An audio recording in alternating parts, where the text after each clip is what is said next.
Ron, what's happening? Nothing, John. Nothing, John. I'm glad we're together here once again. Yes, we're back in the boardroom. I like it. But it's weird though. Every time you see a video of two guys in front of a wall, usually one of them is going to get beheaded. Well, that's usually happens in my world. Yes. So hopefully not in this one. There will be no beheadings in this video. No. None at all. Not at all. So.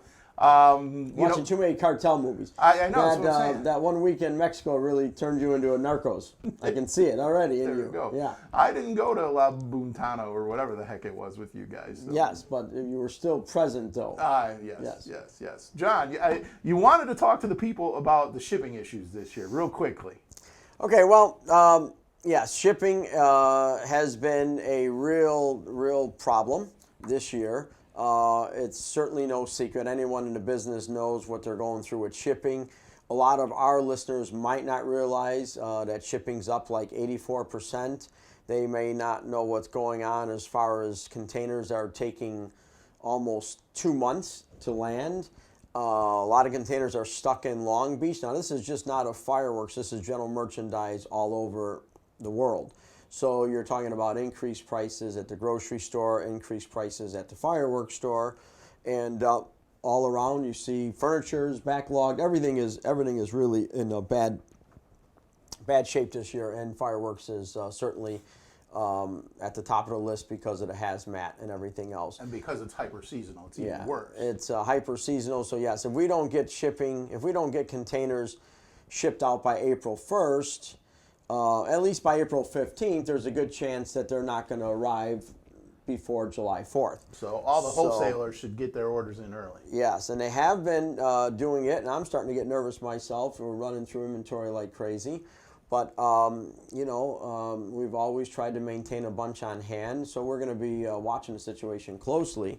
And, we may have to shut wholesale purchases off at some point. We'll just have to wait and see as it gets closer to April. That would be a last-ditch effort. Yes. That would be a last thing. That'll be the last resort. And, hopefully at the end of the season we'll have maybe confetti poppers and snakes left over. But I don't see much else being left over. And sky lanterns. Maybe some sky lanterns, yeah. So, and if you want to hear a more longer, this is going to be short, a longer in-depth conversation, the last 2 or 3 episodes of the Fireworks Brigade Pyro podcast, fireworksbrigade.com, wherever you get your podcast, Spotify, iTunes, wherever, listen to those, because it's pretty much all we've been talking about is shipping issues this year. A little COVID here and there, this and that, but really the shipping issues has been the big component of what we've been discussing. So give a listen to those. We appreciate everybody watching the videos. We know we haven't done any unboxings or things lately. No unboxings lately. But we're going to be out in Fargo pretty soon, and I think we're going to a whole bunch of new unboxings coming up. So we appreciate your patience. We have done a couple underrated 500-gram cakes, overrated 500-gram cakes. Those will all be there on the YouTube channel. We have a master class on Pyro Slut, and I'm like hesitant to put it out there because I'm not sure Pyro Slut will be in. So I'm hoping it will be in. They tell me it'll be in, but once again, we don't know. It might be the first firework ever where the T-shirts are here, but the firework isn't here. So we've been holding back on that. I hate to get. Would that be our first? Because I think that happens. It's easier to get T-shirts from the guy next door than it is to get fireworks from the across T-shirts the are ocean. more expensive than the fireworks. Yeah, as I know. God knows the that. T-shirts are local. So, but we got a lot of stuff coming in, especially now that we're into March. Things will be ramping up. You'll see videos. Try to get one out there at least once a week, maybe even more. A lot of unboxings coming up. One video that we got right here now. We're at your favorite place, Cabo. Oh, yes. Saloon Bar. If anybody's ever been to the Saloon Bar in Cabo, they do a fire show. Ask them for a fire show. Give them a couple, $30? 40? Yeah, about $30. Whatever, you give them $30, and they risk life and limb, as you're about to see. Any pyro who goes to Cabo San Lucas, you got to see a fire show. If you're a true pyro, you want to see fire, and this is probably one of the best fire shows I've ever seen. And it's even more fun when that big cow's head is lit on fire and the whole ceiling's burning. So definitely watch the video. You'll be amazed. but it's nothing like it is in person. So if you No, go down to Cabo. And you can, and it is Mexico, so you're like, I mean, you could be up. They've let you try it. Yes, I've been. It's Mexico. There's no rules. There's no dram shop. There's no nothing. No. Here, put this in your mouth and spit. Yes, and which something I've said late at night, but that's a whole different story. The thing is, it never lit anything on fire before, but it's made a mess. But it's never lit anything on fire.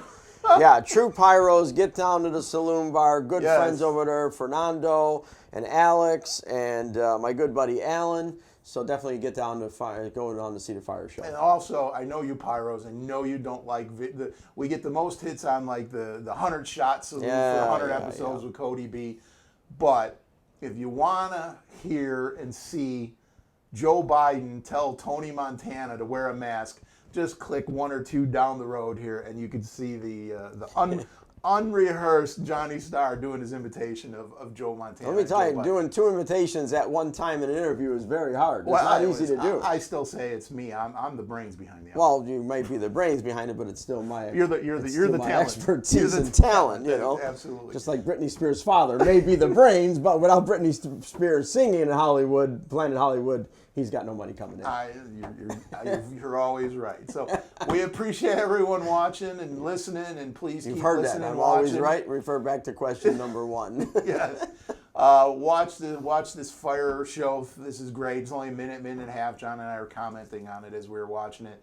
Check out some other videos, and I promise real soon, next 3-4 weeks, we'll have some new unboxings. And you know what? Send us an email. Tell us what you want to see unboxed. We have so much fireworks in Fargo. We can unbox anything and everything. If you want to see what's in there, we'll always try and find a demo for you.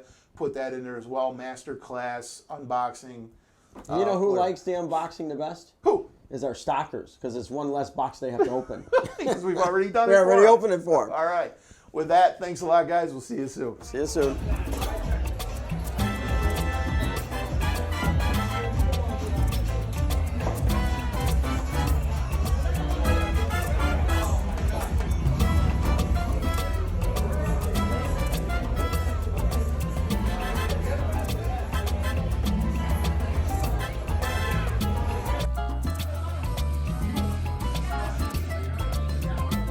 All right, so the fire show, John. We're going to watch this on the little screen this time, but here we go. But that's your buddy Hugo, right?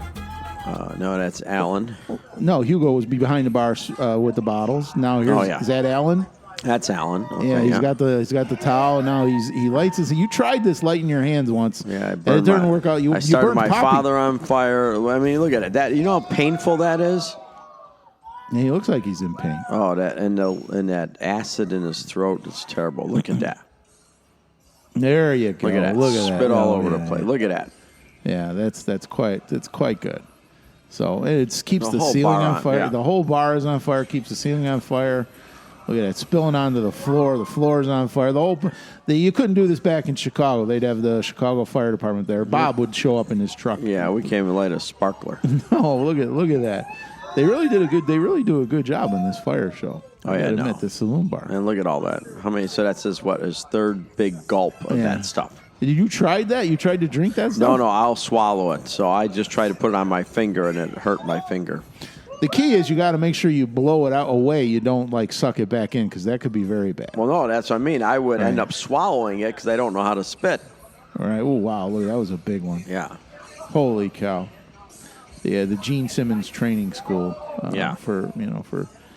For fire breathing. So he said he learned his thing from some clown college guy or something. Some look at Wizzo guy. Well, look at that. And he backs away as he's finishing up because you don't want it to come back. Gene Simmons has caught his hair on fire several times in concert. Yeah. Yeah. And he's always got to check the wind in the arena to see if there's a breeze blowing a certain way. Is our girl? Yeah. So fire show. We saw the fire show. That was good. Saloon Bar. It's always a good time in Cabo. It's always a good time doing a podcast. Well, this was, I made this comment earlier, but I didn't mean it. But I always said, if you can't make it to Cabo in the bad times, don't expect to be invited during the good times. We all made it. No, you guys all made it. Yes, The group next week coming in, they're going to be happy to be here. Well, good. The group last week that didn't show up.